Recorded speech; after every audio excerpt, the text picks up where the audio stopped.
Firman Tuhan tidak pernah gagal menyampaikan apa yang dikehendaki Tuhan. Firman Tuhan juga berkata, langit bumi boleh berlalu, tapi firman-Ku tidak berlalu. Alangkah sukarnya langit dan bumi ini berlalu. Tidak mungkin pun, saudara. Walaupun itu mungkin, saudaraku, tapi firman Tuhan tidak berubah, tidak berlalu. Biarlah kita percayai sepenuhnya firman Tuhan ini, karena firman Tuhan sangat teguh, tidak bergoyang, sangat stabil, tidak berubah. Mengapa? Karena firman Tuhan itu Tuhan sendiri. Pada mulanya adalah firman. Firman itu bersama-sama dengan Allah. Firman itu adalah Allah sendiri. Firman itu juga Allah. Tuhan Yesus tidak berubah. Oleh sebab itu firman Tuhan tidak berubah. Firman Tuhan yang kita baca dalam Alkitab, saudaraku, adalah sama saja dengan ucapan Tuhan Yesus. Sekiranya Tuhan Yesus berdiri di muka kita dan mengajari kita, maka apa yang diucapkan Tuhan Yesus adalah apa yang tertulis dalam Alkitab ini. Tuhan Yesus tidak akan keluar daripada firman-Nya. Oleh sebab itu kalau kita mau mengenal Yesus, kita kenal lagi firman-Nya lebih dalam.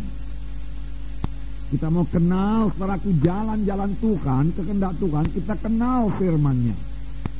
Sebabnya buku Kolose mengatakan, hendaklah perkataan Kristus itu diam dalam kamu dengan limpahnya, dengan segala kekayaannya. Jadi firman Tuhan kita berikan tinggal dalam hati kita dengan segala kekayaannya, jangan dengan miskinnya.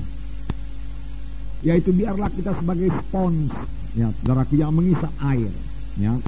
Spons itu saudaraku yaitu satu busa, satu karet, saudaraku, atau dari bahan plastik itu saya kurang ngerti, tapi kalau dicelupkan dalam air dia isap air itu,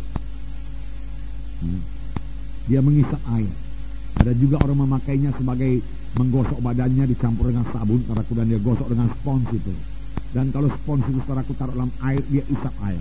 Dan kalau spons itu dipicit, saudaraku, keluar airnya, ditekan keluar airnya, saudaraku. Demikian kalau kita ini penuh dengan firman Tuhan, saudaraku. Firman Tuhan berdiam dalam kita dengan segala kekayaannya, tidak miskin. Maka ada persoalan yang kita hadapi, apa yang keluar adalah firman Tuhan. Kita dikritik, kita dapat mendapat tekanan, mendapat aniaya. Maka apakah reaksi kita? Firman Tuhan. Karena firman Tuhan sudah berdiam dengan kayanya dalam hati kita. Kalau kita kaya dengan firman Tuhan, saudaraku, kita juga kaya dalam segala perkara. Amin, saudaraku. Kalau saudara kaya dengan firman Tuhan, saudara juga kaya dalam segala perkara. Segala perkara apa saudara berkata? Saudara kaya dengan kesehatan, saudara kaya dengan pengertian, pengetahuan jalan Tuhan, hikmat Tuhan, saudara kaya.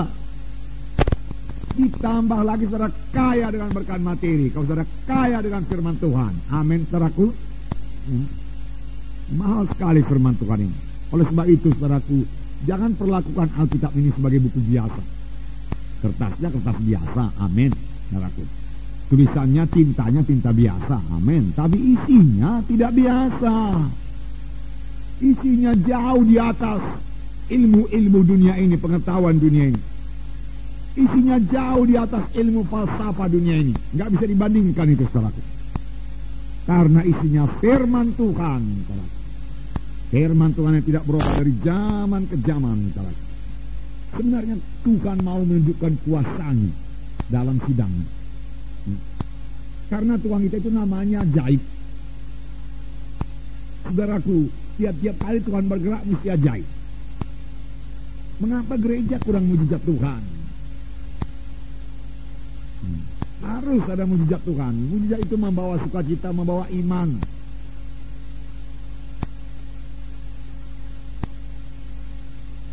Tabur firman Tuhan yang benar, maka saudaraku akan terjadi mujizat Tuhan. Kenapa? Karena firman Tuhan yang benar ditaburkan. Ada kuasa dalam firman Tuhan. Ada kuasa dalam firman Tuhan.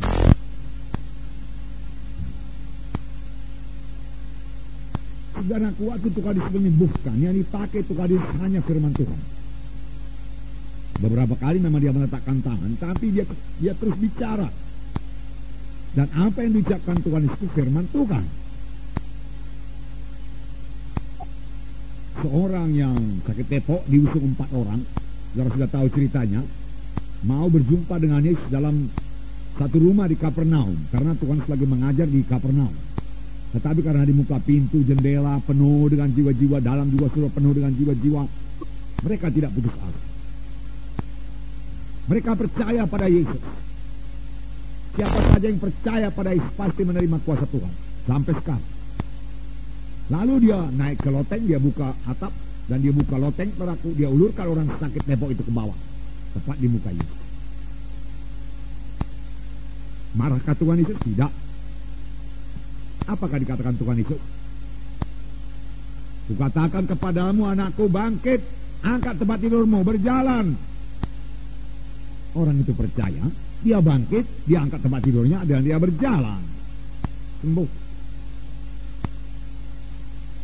Tuhan Yesus mengucapkan firman Tuhan. Firman Tuhan yang diucapkan Yesus berkuasa. Dan itu tertulis dalam Alkitab. Kalau Yesus, saudaraku, berdiri di sini, dia akan mengatakan hal yang sama juga. Bertobatlah sebab kerajaan surga sudah dekat. Dia akan berkata demikian. Seberapa banyak orang yang menerima aku, anak manusia, maka kepadanya diberi hak menjadi anak-anak Allah. Dan seberapa banyak yang menerima, dia menerima keselamatan, lahir baru jadi anak-anak Allah. Kenapa? Karena ada kuasa dalam firman Tuhan. Kuasa dalam firman Tuhan. Jadi saudaraku, percayai. Dari firman Tuhan ini juga kita mengenal kehendak Tuhan. Seorang yang sakit kusta berseru kepada Yesus. Yesus, anak Daud, kalau engkau mau, engkau sanggup menyembuhkan aku. Itu Markus 1:41 kan? Kalau engkau mau, engkau sanggup. Dia tidak bimbang mengenai kesanggupan Tuhan itu. Sama seperti banyak orang Kristen sekarang. Orang Kristen tradisional pun tidak bimbang akan kuasa Yesus. Bisa, sanggup. Tapi apa mau Tuhan menyembuhkan saya apa tidak? Apakah Tuhan memperhatikan saya apa tidak? Saudaraku, kalau saudara selidik firman Tuhan, keselamatan adalah bagi semua orang. Semua orang bisa selamat, sepanjang dia percaya pada Yesus. Tapi bukan hanya keselamatan aja bagi semua orang, kesembuhan pun bagi semua orang. Tuhan tidak memilih-milih.